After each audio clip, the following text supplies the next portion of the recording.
Good morning, Mark Sudduth, HurricaneTrack.com here. It is 2:20 in the morning on October the 6th now. I am in Titusville, Florida.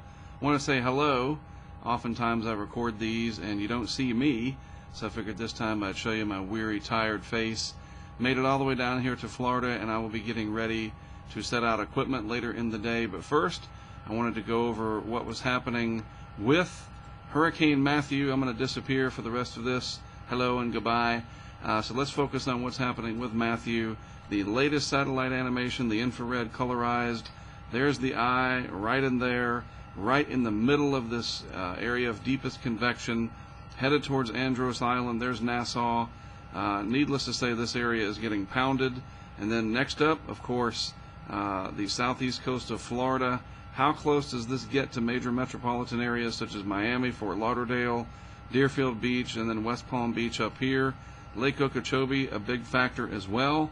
It's going to come down to what happens over the next 12 to 24 hours, and then maybe 30 to 36 hours for the final approach, the final countdown, if you will, as this approaches Florida.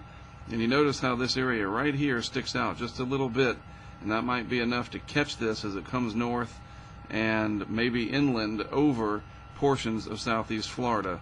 The 2 a.m. advisory information, pressure now down to 954. The recon plane is still sampling the environment, so the winds are held at 115. But looking at this satellite picture, Matthew certainly looks like it's trying to intensify. We'll just have to see if it's able to do so, and if so, how significantly before it makes landfall. Now, the track for the next 5 days shows this coming extremely close, if not right over the coast here, perhaps somewhere near Cocoa Beach, the Space Coast area, maybe New Smyrna Beach, Daytona Beach. It's hard to say, but it might even be just a little bit farther south than that, maybe over here near West Palm, Palm Beach Gardens area, Vero Beach. It's just hard to say. Now, we're talking about the core, the center of the hurricane when I say that, and that's this area right here. That's what's being forecast with those little dots here that you see. The rest of the hurricane, of course, takes up a large area, and as that moves north, you're going to have hurricane force winds absolutely spreading over I-95 and points west, maybe even as far west as Orlando.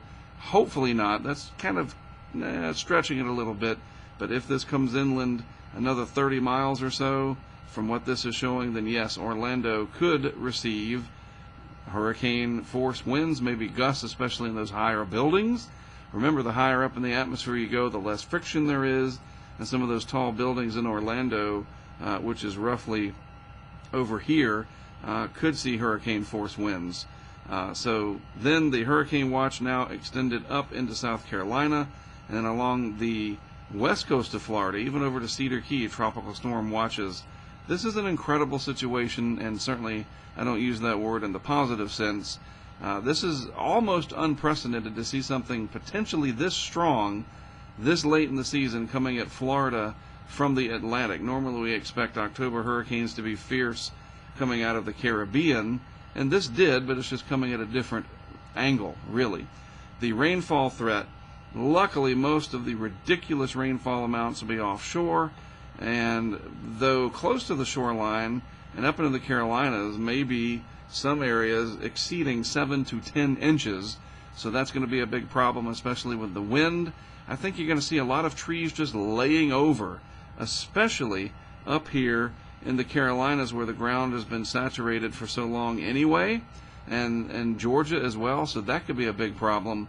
Not just trees snapping and breaking, but actually whole trees just laying over and the root balls coming up. So hey, what do? You just got to be aware of that, and if you have something big like that near your house, be prepared to flee if it comes crashing through. It sounds frightening, but it does happen. All right, the latest model analysis here from the GFS. I want to show you what it showed for the 0Z run tonight, so let's put this into motion, and we'll try to speed it up a little bit here. Here is Matthew, and this is the precip field, and you can see lots of heavy rain around it. But let's see if we can kind of pinpoint where that L comes in.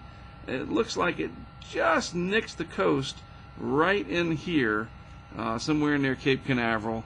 very close to Jacksonville, St. Augustine, Brunswick, Savannah, and then offshore near Charleston, but moving away, thankfully. And then it looks like it kind of gets sheared apart, the energy kind of leaving with the trough up here, and it's just a shadow of its former self later on, so we don't have to worry about too much in the way of regeneration. But look at that, it comes back to the south and west at the end of the 5-day forecast period after maybe making landfall right there in eastern Florida, south, perhaps just south of Daytona, but then very close to the coastline. Look at those very, very heavy rains.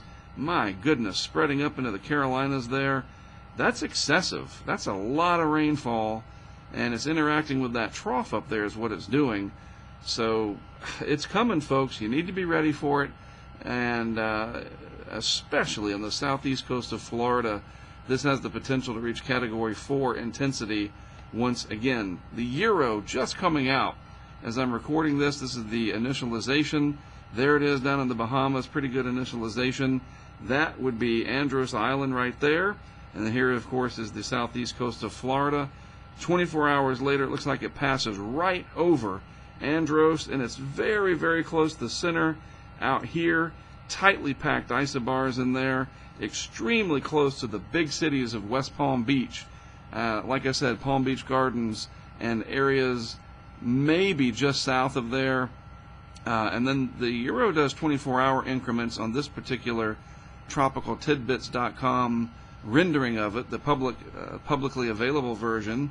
So it's hard to tell from 24 to 48 hours, but I guess you could deduce that maybe it also looks like it crosses the Space Coast area. There's the ridge out here over the Atlantic, keeping Nicole over to the east and Matthew over here to the west. You know, if this moves either direction, just a few tens of miles, it makes a huge difference in where this ends up.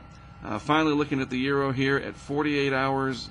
I'm sorry, this is 72 hours out into time. Look at that, not far off of Charleston, pretty far to the southeast of the Carolina coast, North Carolina specifically there. And then finally, it moves out, south, southwest, and then finally by day 6, starting to strengthen a little bit again in the northern Bahamas. This is absolutely unbelievable. I mean, what can you say when you see something like that? It's just, we've been tracking it for so long, but now we have to face the landfall. And that being said, certainly subscribe for videos on YouTube. Really appreciate the response. Twitter at Hurricane Track. But like I said earlier today, folks, this is where our app is really going to shine.